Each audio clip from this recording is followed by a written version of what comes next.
WCBI News at 10 starts now.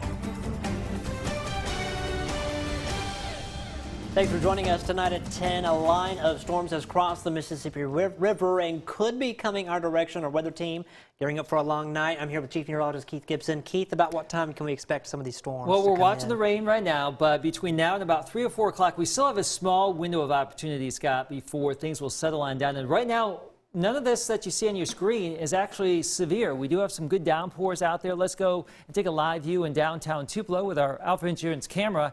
You can see some wet weather out there, but again, just some rain showers, a little bit of thunder and lightning thrown into the mix from time to time. But the ingredients here are kind of displaced. We'll talk about that coming up in Maine weather, but right now we don't have a lot of really strong activity. So even down to the southwest, we've had a couple of severe warned storms and even a couple of tornado warnings earlier this evening. But that activity is really not really perking up to severe limits at this point. So that's what we have on radar. Now, we still have the opportunity for some showers and storms for the next couple of hours out ahead of this cold front that's coming our way. So we can't close that window of opportunity for some severe weather. So between now and 3 or 4 o'clock in the morning, isolated damaging wind gusts, the main threat here. So that's what we're looking at. Behind it, tomorrow, we're actually looking pretty good, turning partly cloudy. Scott, I'm back with the holiday weekend outlook in just a few minutes.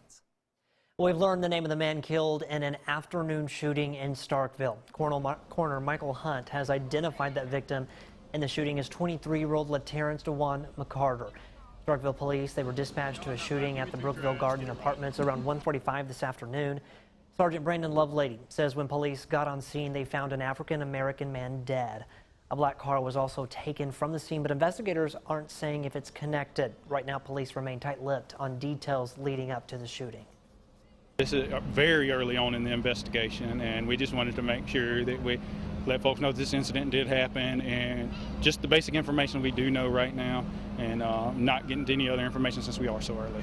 Any incident like this is always unfortunate, and we will continue to drive on and do what we have to do to fully investigate this incident. So far, no arrests have been made in connection to that shooting.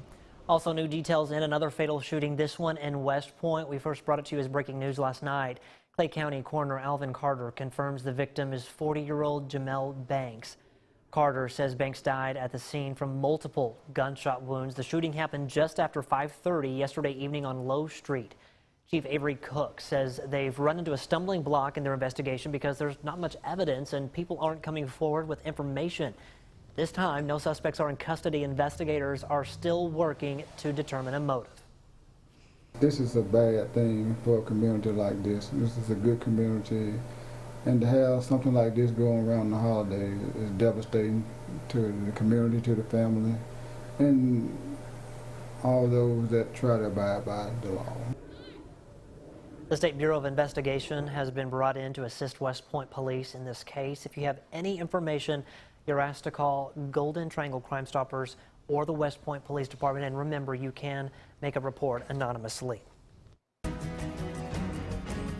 The body of a man last seen leaving his Starkville apartment is found in Lowndes County. 31-year-old Richard Corey Bond was last seen November 12th on Stark Road. This morning, Lowndes County deputies found him inside of his car in a wooded area just off Highway 45.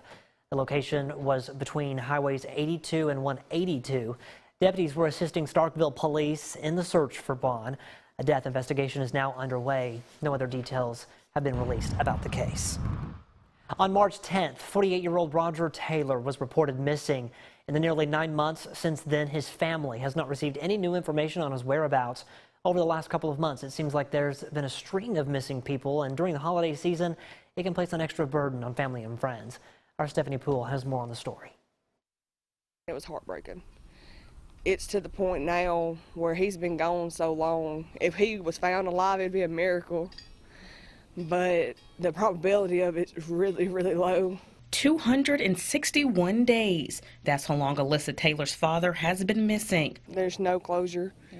I don't think that you could ever get closure not knowing what happened to your child, your brother, your uncle, your dad. Taylor says the last couple of months have been filled with sorrow and anger. And with the holiday season rolling around, her family is leaning on each other. We talk a lot more than we used to. I mean, it's sad that tragic events bring families together, but they really do. we all talk a lot more than we used to and talk about him and what he was like and what he used to do, and it always leads back to where he could be. And we want to give him what he deserves. What every family wants is, nobody wants nobody to die, but you want to be able to visit them and honor that person. And our family doesn't have that. Oftentimes, the pain is too hard to bear. I try not to think about it. You have time to grieve and cope with it a little bit, but then again, you don't. So some days you wake up and it's just like it just happened again. Veronica Harrison from Community Counseling Services says families in these types of situations have several coping options. Part of what they can do is keep remembering the individual. I mean, even though they don't have a person to grieve, they still have a loss. So what they need to do with that loss is remember the individual, even if they have to set a place at the table until they know the determining factors of what's happened to their loved one. Harrison suggests that surrounding yourself with family and friends can help. Don't ignore their thoughts. Don't downplay them. Don't think, oh, you should get over it no matter how long it's been, or because there's no time period, number one, for grief. Remembering them. It's painful, but it's great to know we haven't forgotten you. We're still loving you and we're still looking. I prayed and prayed so hard for Anaya's family and that little girl Taylor from Florida and Cupcake from Birmingham. It's just horrible. Reporting in Lamar County, Stephanie Poole, WCBI News. Anyone with any information on Taylor's whereabouts are asked to contact the Monroe County, Mississippi Sheriff's Department. Well, time to send things over to Keith over in the Weather Center. Keith, we've got some changes coming in overnight. Some storms and some showers out there. We'll clear these out later tonight. Scott, tomorrow's a big travel day, and you can see Millie right here looking like she's paying attention to the weather, ready for some great weather as we approach Thanksgiving Day, which is actually looking not too bad. Mostly cloudy, 58 degrees, variably cloudy, 64 on Friday. So a little preview of the upcoming holiday weekend. We're back to talk about another system coming up on Saturday, in addition to our storms and showers right now. All coming up next. Stay with us. WCBI First Alert AccuWeather Forecast with Chief Meteorologist Keith Gibson. Some active weather in the region right now. We have some showers and thunder showers around earlier today. As we go back in time and look at our Alpha Insurance camera network, you can see our time lapses from Columbus and Tupelo, Vernon, at Durham's Pharmacy, and in Louisville, Mississippi. Yes, we've had some breezes. We've had overcast conditions and a little bit of sun earlier in the day. Some passing showers from time to time as well. So that's how it looked earlier today. Let's talk about the wind situation right now. Still very gusty in Tupelo and Columbus. We've had some gusts up to about 30 and 35 miles per hour, and temperatures have actually been warming slowly, but they've been warming up to 68 now in Columbus, 72 in Jackson, 65 in Tupelo. So a nice little surge of warmth and wind right now with these storms and showers around. And then later on this evening and tomorrow morning, the front moves on through. We'll settle down into the upper 50s and lower 60s tomorrow. So we do have a bit of a change coming our way. This is a live view with our radar here, and you can see some showers and thunder showers, Pontotoc, Houston, Verona, Tupelo. One lightning strike right there, one of the newer ones. Not a lot of lightning in this, and there could be some gustier breezes with some of these downpours, as there's still some very strong wind energy aloft, and some of that could come on down with these showers passing on through. We also have another batch down to the south and west from just south of Eupora down through Atala County down towards Durand. So that is also moving back to the northeast. We'll put a little 1 hour lapse on this. So that's what we have going on right now.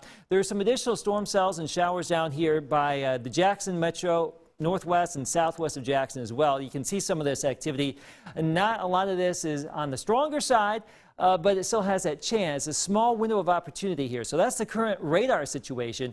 And overall, the severe weather threat is going to remain on the low end of the spectrum as far as the tornado threat, the hail threat, the flooding threat. We're going to keep the wind threat in that medium category. That's really the primary threat here.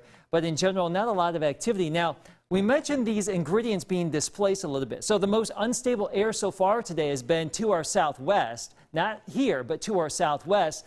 The strongest wind energy has been here and points north. So where we tend to get that overlap, that's where the best chance for any strong to severe storms would tend to be. We've had a little of that in the region, but not a lot. That's certainly good news for us. If those two things were to overlap, we'd have a big outbreak. We don't want to see that. So they've been displaced, and they will likely remain out of sync going through the rest of tonight. So not a lot of widespread severe weather expected, but really for the next couple of hours, we still have that small potential. So this is storm number 1. Storm number 2, look at that thing out there across the Pacific coast. That thing's coming our way for Saturday. So in the near term, very warm, maybe another degree or 2 on the thermometer as these showers and storms move on through tonight. And then by 2, 3, 4 o'clock in the morning, that system gets out of here.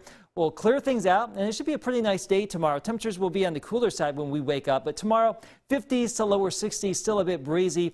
Highs again 50s to low 60s. Some of the official highs could actually be just after midnight tonight, but we'll see how it all plays out.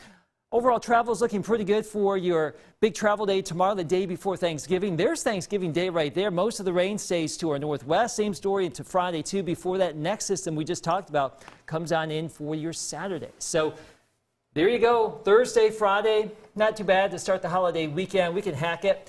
But Saturday afternoon and evening, we may see another one of these fronts, Scott, that could give us some more showers and storms. So we just got to get through tonight and then look forward to that turkey. Oh, the turkey. Day. Can't wait. I can smell it now. Ooh, me too. Bring me some if you're cooking. All right. I'll eat it all, Scott. Okay, all right. Thanks, Keith. Well, call it beginner's luck, but Mississippi's gamble on a lottery is starting off with a win. We run some of the numbers when we come back. Welcome back, everyone. It may be safe to say that Mississippi has lottery fever. First day sales rang up to the tune of $2.5 million. All but 2 Mississippi counties have retailers selling scratch-offs now. As Courtney Jackson explains, some have already seen the results of their risks. If you thought there's just no way, think again. David Bond of Wiggins is still in shock, but glad he decided to play. I was getting ready to go deer hunting, and I just picked up 5 tickets and put them on my son visor and went hunting.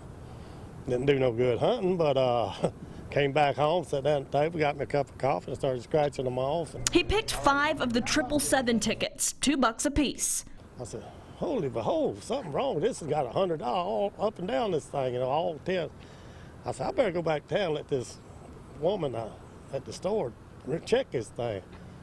First thing she told me, she said, take his ink pen and sign it now. His prize? $2,000. So he came to Jackson to cash in Tuesday. I've been to Louisiana. We go on vacation. I'll pick up one once in a while in different states and all that. But I'm like everybody else in Mississippi. It's the first time I bought them in Mississippi yesterday because it was the first day. He was the first big winner, and the State Lottery Corporation feels like day one was a win. Great day yesterday. We exceeded $2.5 million in sales. Our best estimate, what that means for the state, yesterday was about $570,000 out of that 2.5. The retailers are paid 6% of every sale. There wasn't any one part of the state that exceeded in sales, and the 4 games pretty much sold at the same levels. The $5 game did better than the others, but most of them, they same level of sales. And while it's a good start, the corporation knows that sales likely won't stay so high, but will probably shoot back up when Powerball and Mega Millions start up in January. Courtney Ann Jackson, WCBI News. Now, if your prize is under $600, you can claim it at one of the retailers. If it's between $600 and almost $100,000, it has to be claimed at the lottery headquarters or by mail. If you hit the jackpot of more than $100,000, you'll have to go to the lottery headquarters in Flowood. Monroe County Supervisor race is being challenged. Brian Atkins is challenging the results of the November general election. Rubel West had a close victory in the district. Three contest. Atkins filed the challenge yesterday, claiming absentee and affidavit ballots were improperly counted. The Mississippi Supreme Court will appoint a special judge to hear the case. Atkins is asking the court to decredify the results and set a special election. The Egg Bowl is a must-win for Mississippi State if it wants to go bowling. Hear more from the players on the big game coming up next in sports. Sports with Tom Ebel.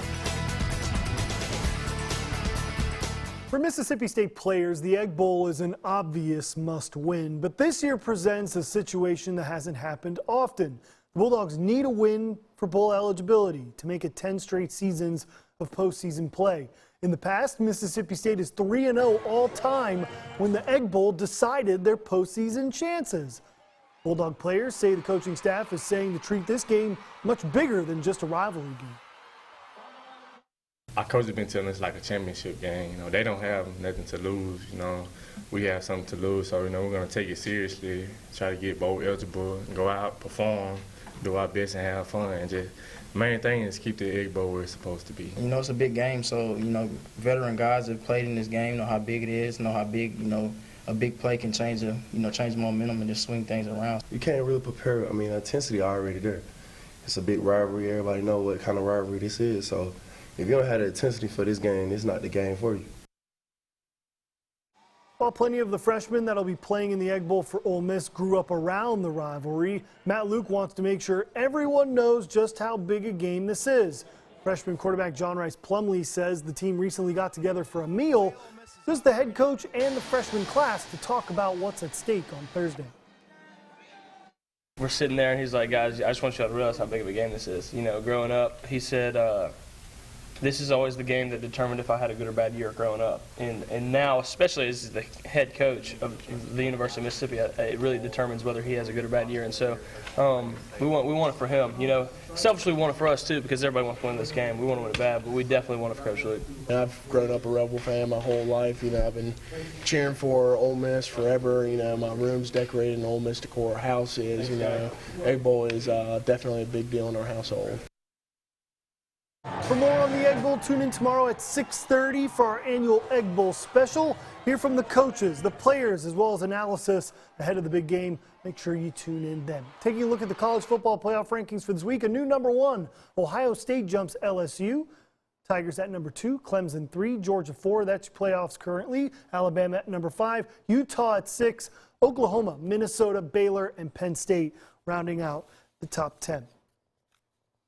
The final lineman of the week of 2019. The high school football season's almost over. So for one more time, we give it up to the big fella that dominated in the trenches and to the folks that help keep the lights on at home. Tonight's Lineman of the Week with Starkville is brought to you by Starkville Utilities.